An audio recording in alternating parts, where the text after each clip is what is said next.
Hi everybody, it's Tracy, and we are on to part 3 of our animal totem workshop. So we are going to talk a little bit today about shadow animals. Um, we've gone over what our power totems could be, how to recognize the difference between our power totems and our messenger animals.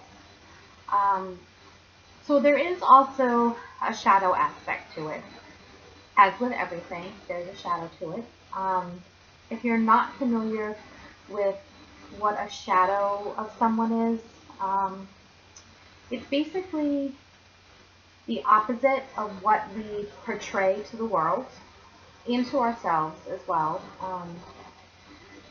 The things that we don't like about ourselves, we tend to see in other people and not recognize that um, the reason why we don't like this person or this situation is because we're very familiar with it. Okay? And animals and spirit animals are no different. So, a shadow animal, since animals bring us messages, a shadow animal would be something that brings us a message that we are fighting against. Um, So how do you recognize what a shadow animal would be? Um, Generally speaking, an animal that you are inexplicably terrified of, an animal that you've had a bad experience with, that you've been bitten by, or been attacked by, or had your sense of security questioned by, would be a shadow animal. Um, let's say, because I get this a lot. Someone I know is always saying to me, "Would you stop sharing pictures of bats? They freak me out." And to me, bats are not freaky at all. But to her, every single time I share a picture of a bat, she gets a little freaked out. Um, so that might be something where in the message of the bat, something that she is fighting against in her own self. Um, there's always people out there who hate cats, people who hate dogs, and we're not talking just a preference over a certain type of animal. We're talking about those people who see a cat and they literally freeze, or they see a dog and they literally freeze.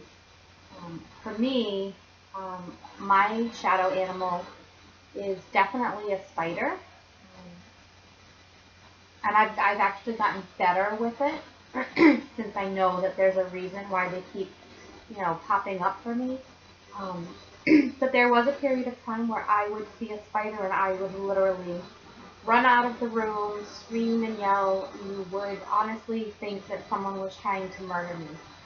Um, Completely insane, completely not necessary, um, but it would happen quite frequently. So you want to think about those things while you're out doing your awareness walk, and while you're answering the questions that I gave you in the first part. So now you want to go back and you want to think about which animals do I have a problem with. So I'm going to read to you a little bit about my shadow animals, and then I will pick a couple just to kind of show you how they could certainly be the opposite. Let me find moth. Um, I don't have a fear of the moth. I do know people who do. Um, so let's see what the moth says. Whatever has been hidden or veiled is about to be revealed.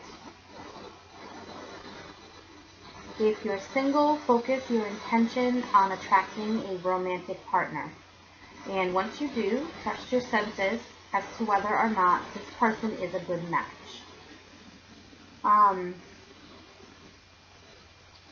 A letter, email, or package will be coming shortly, bringing important news. Trust your sense of smell and avoid anything that smells bad.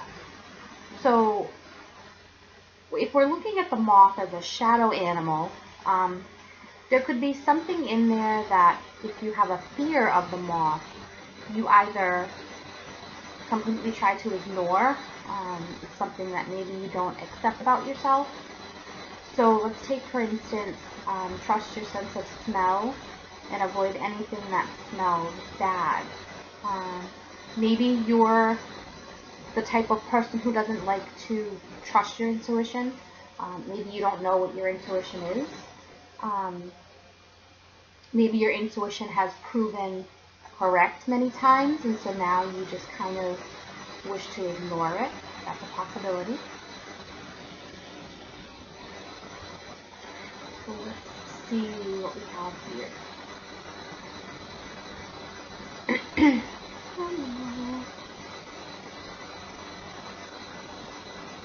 Maybe you don't like parrots. So the parrot message is, be discerning about when you speak and when to stay silent, and steer clear of gossip. It would be a good time to study the power and effects of light and color. Be alert to any ideas that pop into your head, as these may give you some ideas for growth or a new direction for yourself. It's time to revisit and renew something you've always dreamed of doing, as now is the perfect time to act on it.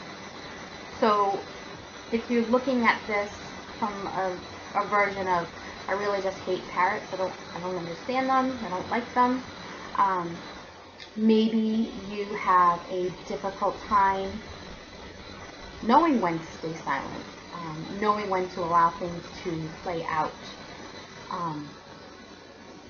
So that could be why a parrot might be part of your shadow.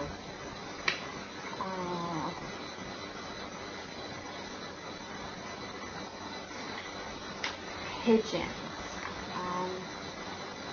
There are people who just despise pigeons. They just don't think that there's a need for them. You know, they call them, you know, I forget what they call them here, like rats of the air or something, you know, silly like that. So the pigeon message is, you're about to receive an important message from an unexpected source in an unexpected way. Keep your mind on the goal that's just ahead. Stay with it and you will get there. No matter where you are in the world, you can draw on the feeling of home by closing your eyes, remembering what it was like, and breathing in the feeling. If you're going through any kind of a struggle, look to your family and close friends for support and compassion. So, and again, this is just, you know, a pocket version of Stephen Farmer's Spirit Animal book. So this is not all-inclusive, but from reading this, someone who may have a fear or a strong dislike for pigeons, they may not feel like they have family support. Maybe thinking of home and thinking of growing up brings up bad feelings for them. So that's always a possibility. And again, there are so many messages all over. So, I was still looking for my spider.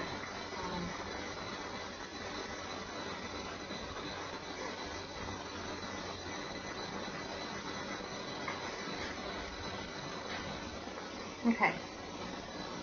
Well, spider, which is one of my personal shadow animals. And something else before I read that I also want to bring up is that there are some animals that people would say, well, that's a shadow animal, you know, like the raven. Well, you know, a raven is a shadow animal. Again, like I've said to you before, there are zero rules. Just because the popular opinion from a lot of people who study this and write books on it is that a raven is a shadow animal, does not mean it's a shadow animal for you. The raven is definitely not in my shadow. I have no fear of its message. The owl also, I have no fear of the owl's message. So it's not necessarily what is truth for everyone. Okay, it has to be true for you. If it's not true for you, read the message, take what you need from it, move on. Okay?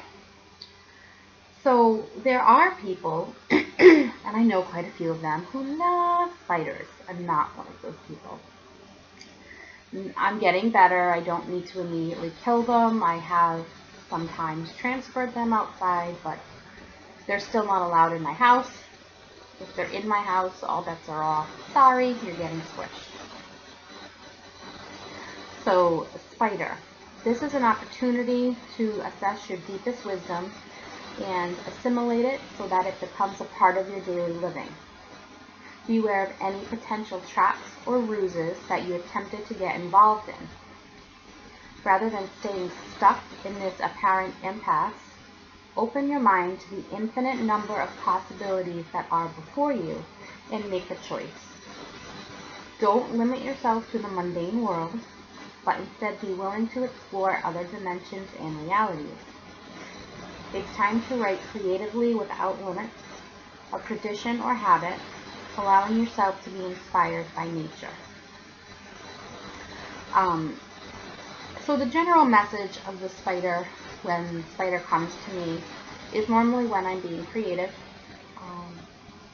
There was a period of time, I want to say last summer, there was spider webs all over my house. We were doing like our normal weekly cleaning, and the week before there was not spider webs.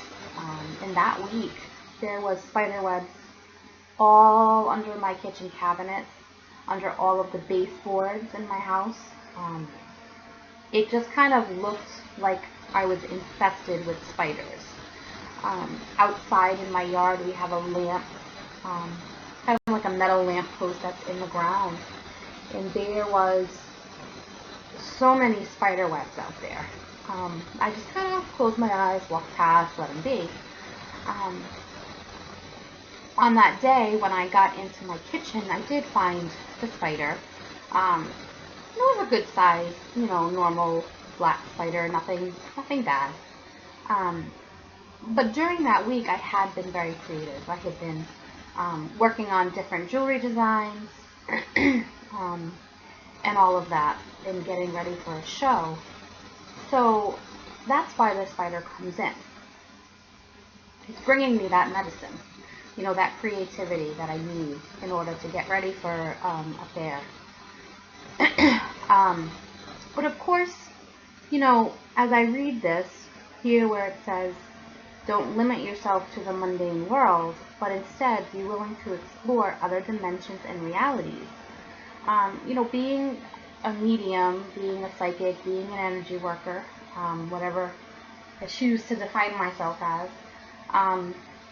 and also being a very logical person, I'm always in conflict there, so those of you that know me, you know that the way that I work is, if there is a rational explanation, I'm going to point out the rational explanation. And so that also is where the spider helps me, where I can point out the rational explanation, but I can also, as I call it, go a little deeper and see what the spiritual connection would be. Because just because there's a rational explanation doesn't mean that it isn't spirit initiated. Okay, so that's my personal shadow animal, and that's kind of how I look at it.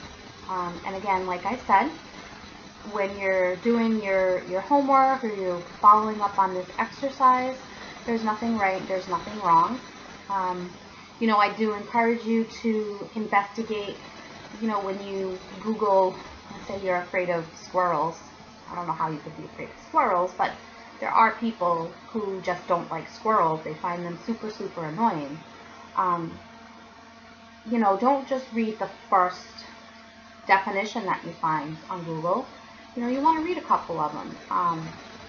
if this is an animal that's working with you for a reason, even though you don't like it, you're either trying to ignore the fact that that's something that you need in your life, or you're trying to, really resist that type of change.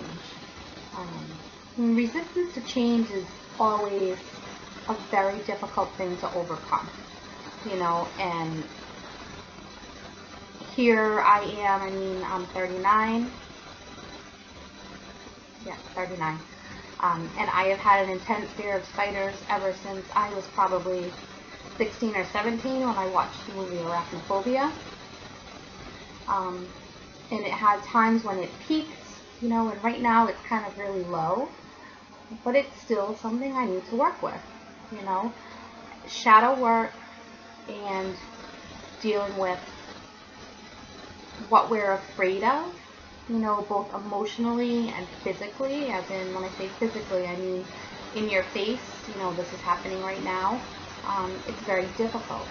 It's not easy. It can be quite painful, especially once you break down what that message is, and you really see where you can apply it in your life. And going against our normal behavior is really unsettling for a lot of people. So much so that when they start to do it, they may be able to go a little bit into it, and then they turn back, and that's okay. Because eventually you'll go back to it. It's not meant to be something that's easy or done really quickly. You take your time with it, okay?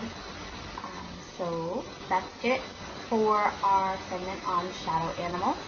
Again, if you have any questions, please do not be afraid to contact me or post on the discussion boards. And in our next video, we're going to talk about the signs. How do we get our signs? How do we know it's a sign?